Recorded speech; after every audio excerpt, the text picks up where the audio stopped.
La fuente de la vida. Un viaje a través de los siglos y la historia de la humanidad.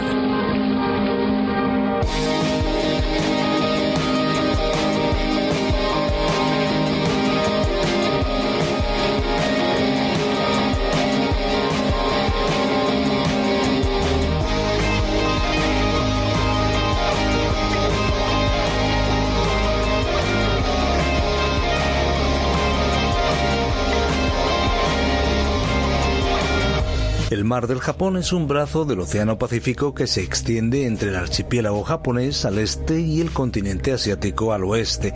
Cubre una superficie de 978.000 kilómetros cuadrados. Es de uso común llamarlo Mar del Japón, pero Corea del Norte y Corea del Sur prefieren el término Mar del Este debido a las peleas sobre su territorio, disputas que desde luego también involucran a Rusia y China. ¿Y qué tal, amigos, si nos disponemos para dar paso a la fuente de la vida? Después de esta curiosidad que hemos escuchado hace unos minutos, es el tiempo de darles la bienvenida y de saludarles. Les habla Esperanza Suárez y aquí estamos contentos, felices de una vez más poder acompañarles en este tiempo de reflexión de la fuente de la vida.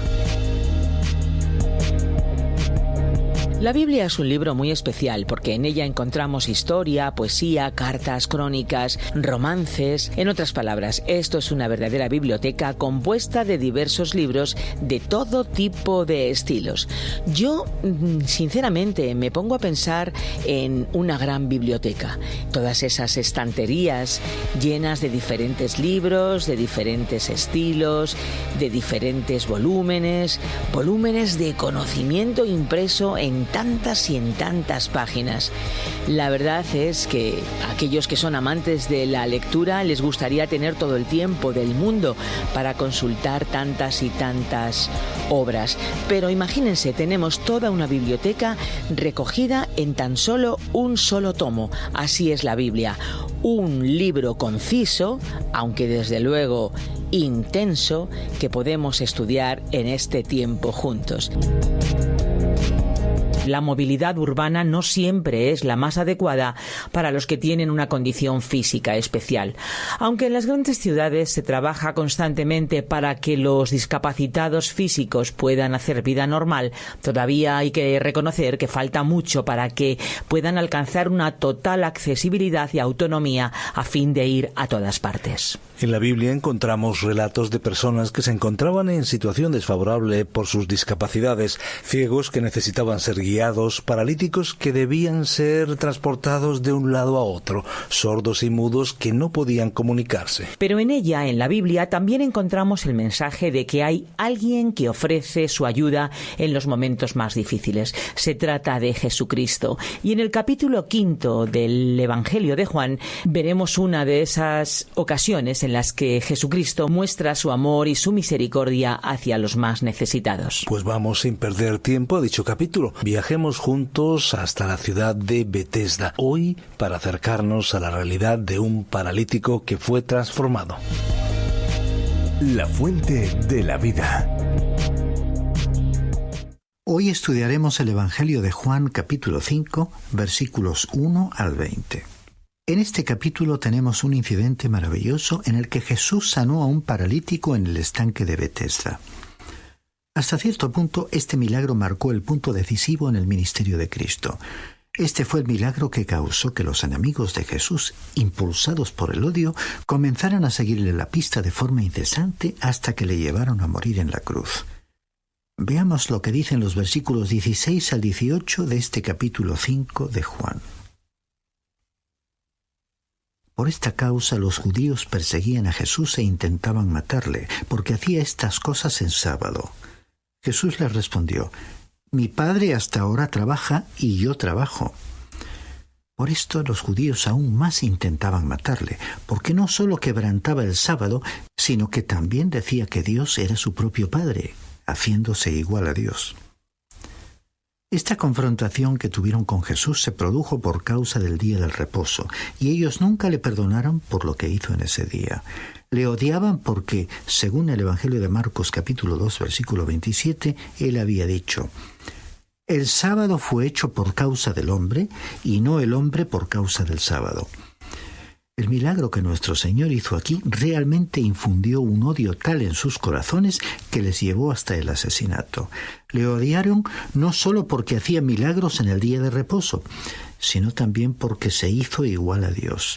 Y esta, estimado oyente, no puede ser una afirmación más clara de la deidad de Cristo.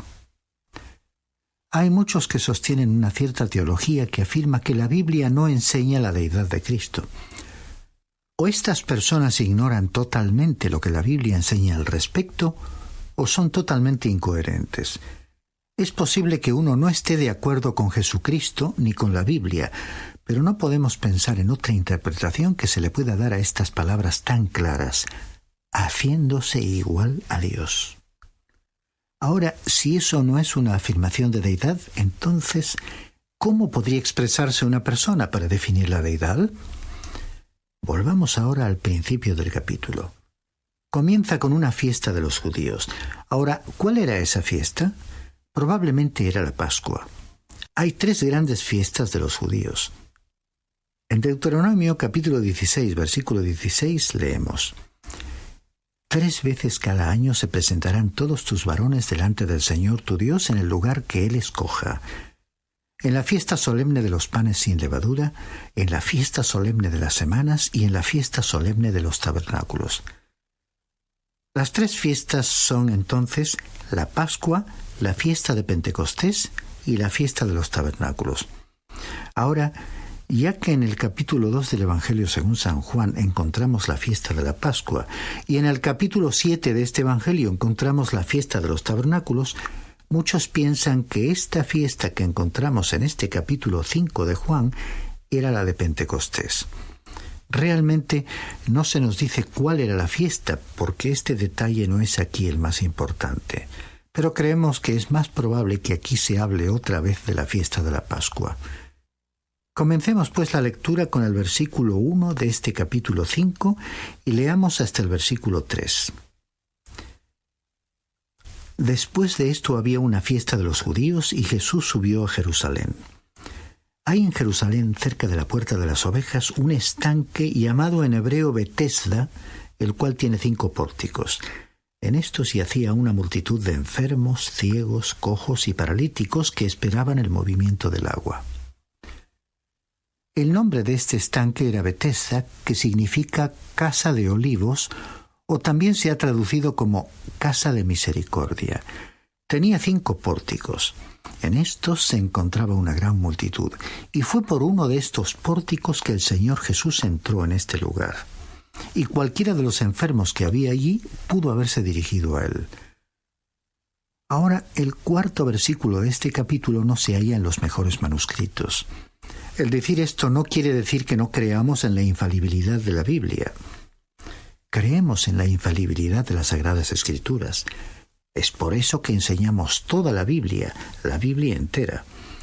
Pero creemos que tenemos que considerar a la erudición bíblica competente.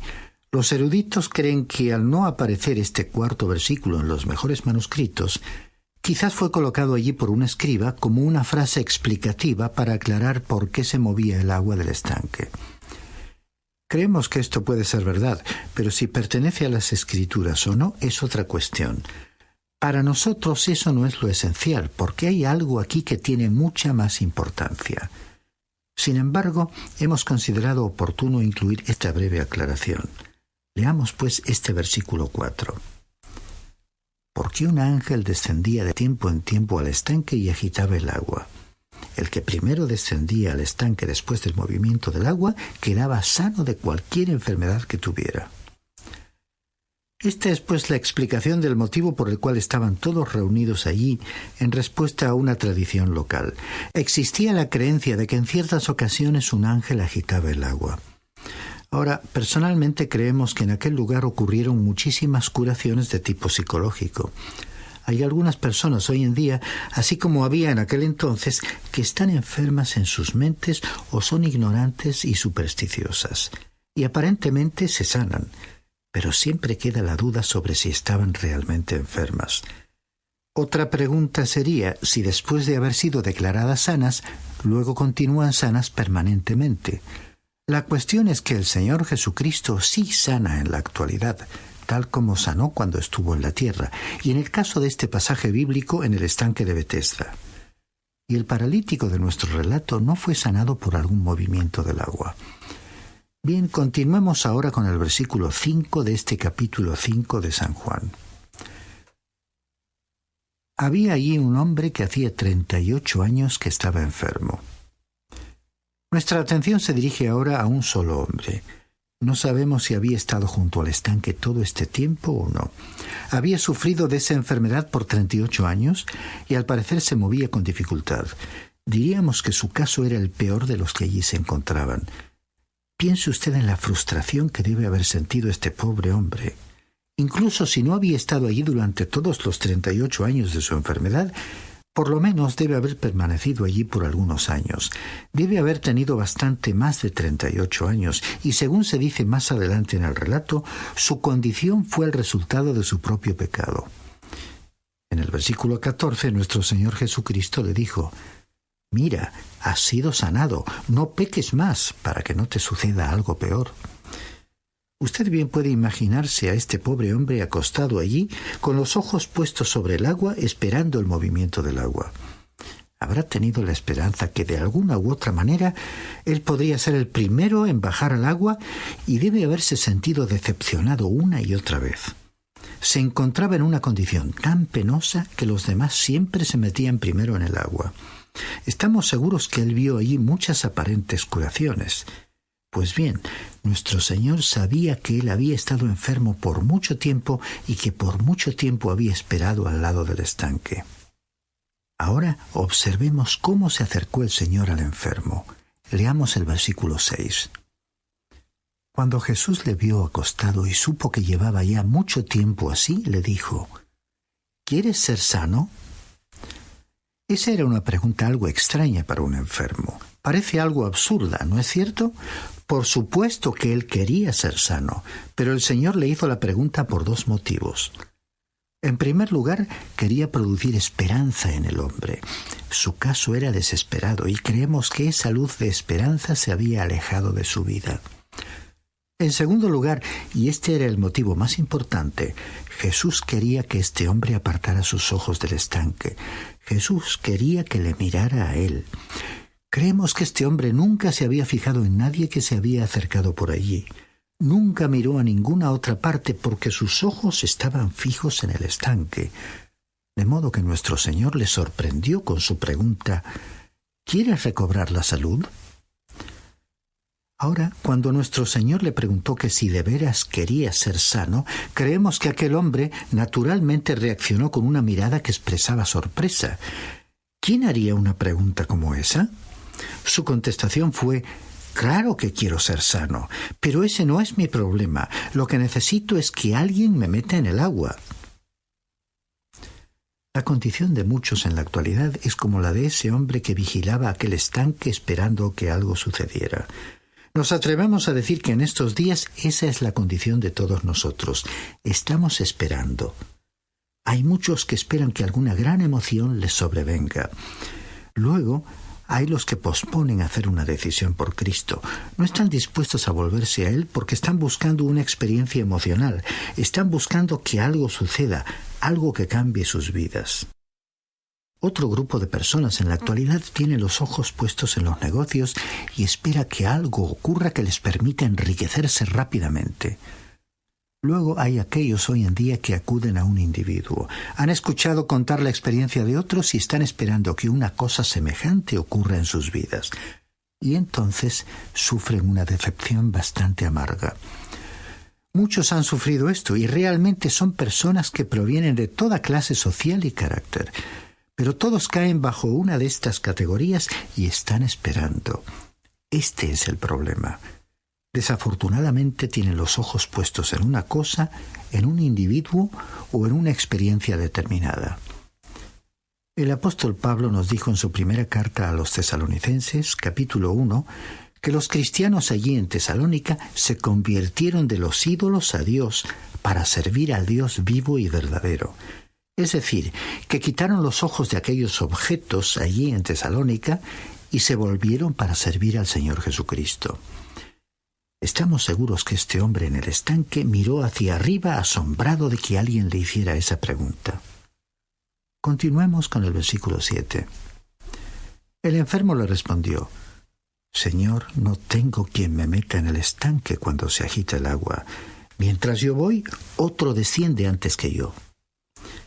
¿Qué historia tan triste es esta? Este pobre hombre, desesperado, impotente, sin casa ni hogar y solitario, realmente estaba diciendo: ¿que quiero ser sano? Claro que sí, pero no tengo quien me meta en el estanque. ¿Me meterás tú en el estanque? Ahora, en el momento en que aquel hombre puso sus ojos en el Señor Jesús, entonces sí que le sucedió algo. Leamos el versículo 8. Jesús le dijo: Levántate, toma tu camilla y anda. Le mandó levantarse, tomar su lecho y andar. Debía dejar a otro su lugar allí junto al estanque, y él tenía que tomar su lecho e irse, porque era seguro que no sufriría ninguna recaída. Continuamos leyendo los versículos 9 hasta el 13. Al instante aquel hombre fue sanado y tomó su camilla y anduvo. Era sábado aquel día. Entonces los judíos dijeron a aquel que había sido sanado: «Es sábado, no te es permitido cargar tu camilla». Él les respondió: «El que me sanó, él mismo me dijo: toma tu camilla y anda». Entonces le preguntaron: «¿Quién es el que te dijo: toma tu camilla y anda?». Pero el que había sido sanado no sabía quién era, porque Jesús se había apartado de la gente que estaba en aquel lugar. Ahora lo próximo que ocurrió fue que los enemigos le acusaron de llevar su lecho en el día de reposo. Bueno, esa era la prueba de que había sido sanado. ¿Podremos imaginarnos lo ridículos que podían llegar a ser estos líderes religiosos? Se enfadaron porque llevaba su lecho en el día de reposo. Creemos que nuestro Señor se apartó de aquella gente de una manera milagrosa, porque aquel hombre no sabía realmente quién era el que le había sanado. Ahora leamos el versículo 14. Después le halló Jesús en el templo y le dijo: «Mira, has sido sanado. No peques más, para que no te suceda algo peor». Lo que realmente sucedió fue lo siguiente. El Señor le sanó físicamente en el estanque de Betesda, pero allí en el templo sanó su alma. El pecado había causado la enfermedad de aquel hombre. Recibió primero un cuerpo sano y luego un alma sana. Este hombre realmente llegó a conocer a Jesús. Ahora sí que le fue posible decir quién era él. Este paralítico esperaba y esperaba vigilando el agua, pero un día pasó por allí Jesús, el Cordero de Dios, y le vio. Y el hombre también vio a Jesús. El hombre que no tenía fuerzas e impotente se encontró con el hombre omnipotente. La cosa que nos parece tan asombrosa aquí es que había multitudes de personas en aquellos pórticos que se quedaron sin ser sanadas. Y hoy en día hay multitudes que no son salvas. ¿No está Jesús dispuesto a salvarlas? Sí, pero lo que ocurre es que muchos aún no han mirado a Jesús. Simplemente esperan que algo suceda. Leamos ahora los versículos 15 y 16. El hombre se fue y contó a los judíos que Jesús era quien le había sanado. Por esta causa los judíos perseguían a Jesús e intentaban matarle, porque hacía estas cosas en sábado. Este fue el incidente que causó que aquellos enemigos llenos de odio siguieran la pista de Jesús. Ahora, cuando dice aquí los judíos, en realidad el escritor se refiere solo a los líderes religiosos de los judíos. Y fue desde aquel incidente que empezaron a perseguir a Jesús procurando matarle. Continuemos con el versículo 17. Jesús les respondió: «Mi Padre hasta ahora trabaja y yo trabajo». Cuando aquel hombre se hundió en el pecado, al Señor Jesús y al Padre no les fue posible descansar en el día de reposo. Aunque Dios descansó después de la creación del universo físico, después de la creación del hombre no descansó porque el ser humano se hundió en el pecado. Y una vez más deseamos mencionar que intentaban matarle no solo porque violaba, según ellos, el día de reposo, sino también porque se presentaba como siendo igual a Dios. Leamos el versículo 18. Por esto los judíos aún más intentaban matarle, porque no solo quebrantaba el sábado, sino que también decía que Dios era su propio Padre, haciéndose igual a Dios. Estos hombres nunca abandonaron su propósito de matarle hasta que se cruzaron de brazos bajo la cruz de Jesús. Y pasamos ahora a otro aspecto importante. El próximo párrafo expone las declaraciones de Jesús. Nuestro Señor continúa afirmando 3 grandes alegaciones o declaraciones en cuanto a sí mismo. Y es sobre la base de estas alegaciones o declaraciones que podemos utilizar el versículo 24 de este capítulo 5 de Juan para presentar el Evangelio. Tenemos entonces la primera alegación o declaración. Leamos el versículo 19. Respondió entonces Jesús y les dijo: de cierto os digo, no puede el Hijo hacer nada por sí mismo, sino lo que ve hacer al Padre. Todo lo que el Padre hace, también lo hace el Hijo igualmente. El Señor Jesús estaba diciendo que Él era Dios y que Él podía hacer lo que hace Dios. Estas palabras revelaban una relación y armonía perfecta entre el Padre y el Hijo. Por ello, la acusación que lanzaron contra Él fue absurda. El Hijo no contradecía al Padre, ni el Padre contradecía al Hijo. Por eso Jesús hacía lo que Dios hacía. Por lo tanto, Jesús podía perdonar los pecados. Luego continuó diciendo que había una relación personal e íntima entre el Padre y el Hijo. Leamos el versículo 20. Porque el Padre ama al Hijo y le muestra todas las cosas que Él hace, y mayores obras que éstas le mostrará, de modo que vosotros os admiréis. Nos quedan entonces la segunda y la tercera alegación que dejaremos para nuestro próximo programa. Y al despedirnos, debiéramos recordar una vez más la siguiente gran declaración que hemos leído en el versículo 17 de este capítulo 5 de Juan. Mi Padre hasta ahora trabaja, y yo trabajo. Dios actúa constantemente. La totalidad de la Biblia nos muestra la actividad de Dios en el universo y en los asuntos que conciernen directamente a los seres humanos. Y una de sus ocupaciones es comunicarse con las personas que han sido esclavizadas por el pecado y las fuerzas del mal. Y hoy, como ayer, Dios invita a los seres humanos para que establezcan una relación con Él. Y nos recuerda a Jesucristo, su Hijo, muriendo en la cruz y resucitando de entre los muertos. Y así como actúa en la vida de aquel hombre que esperaba impotente en el estanque de Betesda, quiere restaurar en su vida, estimado oyente, lo que el pecado destruyó. Si usted le mira por la fe y con un corazón abierto, sincero y sensible, y acepta lo que Él ya hizo para salvarle, para liberarle.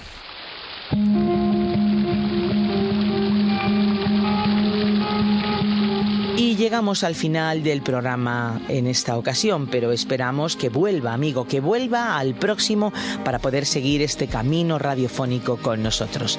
Le recordamos que puede seguirnos en nuestro Facebook y también en Instagram. Solamente tiene que buscar La Fuente de la Vida. Si quiere escuchar este programa desde sus inicios o si tal vez se ha perdido algún programa anterior, puede volver a escucharlo a través de la página web lafuentedelavida.com y también en nuestras aplicaciones RTM 360 y La Fuente de la Vida, que también pueden encontrarla con el nombre A Través de la Biblia.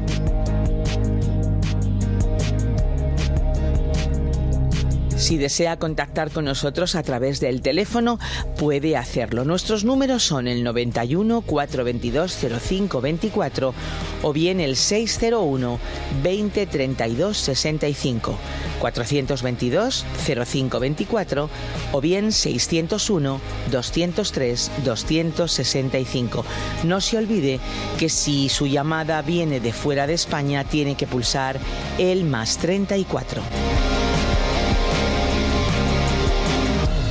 Puede también escribirnos a nuestra dirección electrónica info@radioencuentro.net. Recuerde, info@radioencuentro.net. Estamos a su entera disposición. Y les hablábamos al principio de las hormigas, y la verdad es que si Dios tiene propósito para algo tan pequeño como es una hormiguita, no dude que también lo tiene para usted. Busque, amigo, busque su propósito, pero por el camino, si llega a cansarse y quiere darse por vencido, recuerde que hay una fuente de agua viva que nunca se agota. Beba de ella. Muchas gracias por ver este vídeo. Suscríbete al canal si aún no lo has hecho y activa las notificaciones para no perderte las novedades de la Fuente de la Vida. Te esperamos. Este ha sido un programa de Radio Transmundial producido por Radio Encuentro, Radio Cadena de Vida.